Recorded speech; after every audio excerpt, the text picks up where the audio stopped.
Αγαπημένοι μου ξάδερφε, καλησπέρα. Έχουμε να τα πούμε πάρα πολύ καιρό. Εφόσον δεν καταφέρω να σε βλέπω τουλάχιστον μέσω video conference, είπα να τραβήξω ένα βιντεάκι και να σου στείλω το link ώστε να μπορέσεις να το δεις. Βασικά τα νέα μας για μας είναι τα ίδια, δεν έχει αλλάξει τίποτα. Όπως θα ξέρεις, δουλειά σπίτι, δουλειά σπίτι, δουλειά σπίτι. Φαντάζομαι τα νέα γενικά εδώ με την Ελλάδα, το τι γίνεται από θέματα πολιτικής θα ακούς και τα μαθαίνεις. Ήδη μας έχουν κόψει και εμάς πλέον στον ιδιωτικό τομέα λεφτά από το μισθό μας και από μένα και από τη Σοφία. Προσπαθούμε να τα βγάλουμε πέρα όπως γίνεται, όσο γίνεται. Γενικώς τα πράγματα εντάξει, για την ώρα καλά είναι. Δεν έχουμε αρχίσει ακόμα τα μεγάλα ζόρια. Δεν ξέρω πότε και αν θα έρθουν αυτά τα μεγάλα ζόρια, πάντως ζόρι υπάρχει. Δεν έχω κάτι άλλο ιδιαίτερο να σου πω. Φαντάζομαι εδώ πέρα πίσω το καινούριο το μαλάκα τον βλέπεις. Το Gernit με το καινούριο το κλουβί. Μπορεί και να τον ακούσεις κιόλας, γιατί σε κάποια φάση σίγουρα θα φωνάξει. Αυτός δεν μπορεί να μην φωνάξει.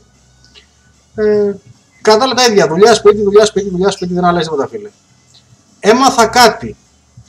Μάλλον δεν το έμαθα. Είδα κάποιες φωτογραφίες για ένα γατάκι, με ένα γατάκι που έχεις βάλει στο Facebook.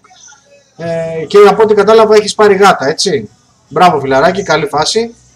Εγώ την Παρασκευή, φίλε, περιμένω να μου φέρουν ένα σκυλάκι. Είναι ένα σκυλάκι το οποίο το έχουν μαζέψει από κάποια φιλοζωική εταιρεία. Και γενικά τα δίνουν μετά πλέον σε ανάδοχους γονείς, ας το πούμε έτσι, για να τα πάρουν για να τα μεγαλώσουν. Η σκυλίτσα είναι 2 χρονών, είναι εμβολιασμένη, είναι στηρωμένη, τα πάντα.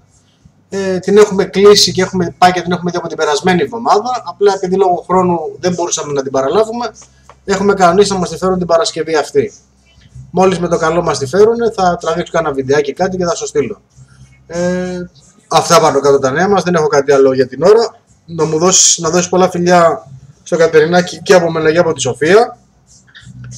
Και βάλε καμία κάμερα ρε μαλάκα σε κανέναν υπολογιστή σου να μιλάμε μέσω βίντεο. Τι μαλάκας είσαι ρε. Πόσα χρόνια θα στο λέω αυτό το πράγμα. Ουρτ ρε. Λοιπόν, αυτά από ένα φιλαράκι. Φιλιά πολλά στα μούτρα σου. Και θα τα πούμε σύντομα. Bye.